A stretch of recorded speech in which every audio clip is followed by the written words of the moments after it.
हज़रत अबू हुरैरा रज़ियल्लाहु ताला अन्हु रिवायत फरमाते हैं कि हुजूर नबी करीम सल्लल्लाहु अलैहि वसल्लम ने इरशाद फरमाया कि अपने दोस्त से धीरे धीरे मोहब्बत करो। हो सकता है कि वो किसी दिन तुम्हारा दुश्मन बन जाए, और जिससे दुश्मनी है उससे भी दुश्मनी धीरे धीरे करो। क्या पता कि वो दुश्मन किसी दिन तुम्हारा महबूब बन जाए। मतलब दुश्मनी हो या दोस्ती हो, उसमें हद एतदाल से आगे नहीं जाना। इस पे मैं काजी बकार बिन कुतैबा रहमहुल्लाह का एक वाक़या आपके सामने अर्ज करना चाहता हूँ। कादी बकार बिन कुतैबा रहमहुल्लाह बहुत बड़े दर्जे के मुहद्दिसीन में इनका शुमार होता है, और हदीस पाक की किताब तहावी शरीफ के जो मुसन्निफ हैं इमाम तहावी रहमहुल्लाह, ये उनके उस्ताद हैं। तो हजरत काजी बकार बिन कुतैबा रहमहुल्लाह के वक्त का जो बादशाह था वो हजरत काजी साहब पर बड़ा मेहरबान हो गया।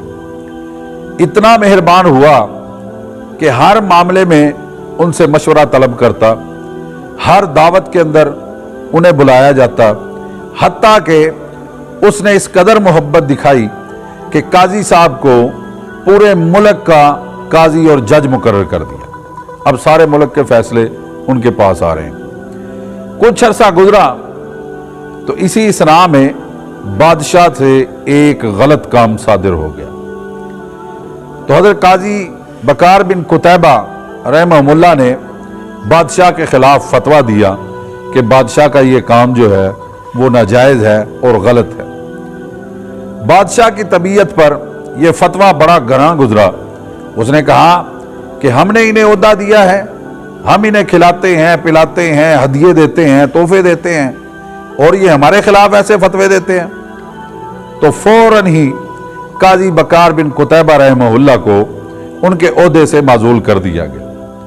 ना सिर्फ यह कि उन्हें उनके ओहदे से माजूल किया गया, बल्कि एक कासिद को उनके घर भेजा कि बादशाह सलामत फरमाते हैं कि जो हदिये और तोहफे आपने हमसे वसूल किए हैं वो सारे के सारे वापस किए जाए। तो हजरत काजी रहमहुल्लाह ने उस कासिद का हाथ पकड़ा और अंदर एक कमरे में ले गए, और वहां पर लकड़ी की बनी हुई अलमारी को खोला, और उसके अंदर बेशुमार थैलियां और तहफ मौजूद थे, और उससे फरमाया कि जिस दिन बादशाह से मेरा ताल्लुक कायम हुआ था उसी दिन से आप सल्लल्लाहु अलैहि वसल्लम का ये इरशाद मेरे जहन के अंदर था कि अपने दोस्त से धीरे धीरे मोहब्बत करो और अपने दुश्मन से भी धीरे धीरे दुश्मनी करो। तो मैंने उसके तमाम तहाइफ संभाल के रखे हैं, एक जर्रा भी मैंने इनमें से खर्च नहीं किया।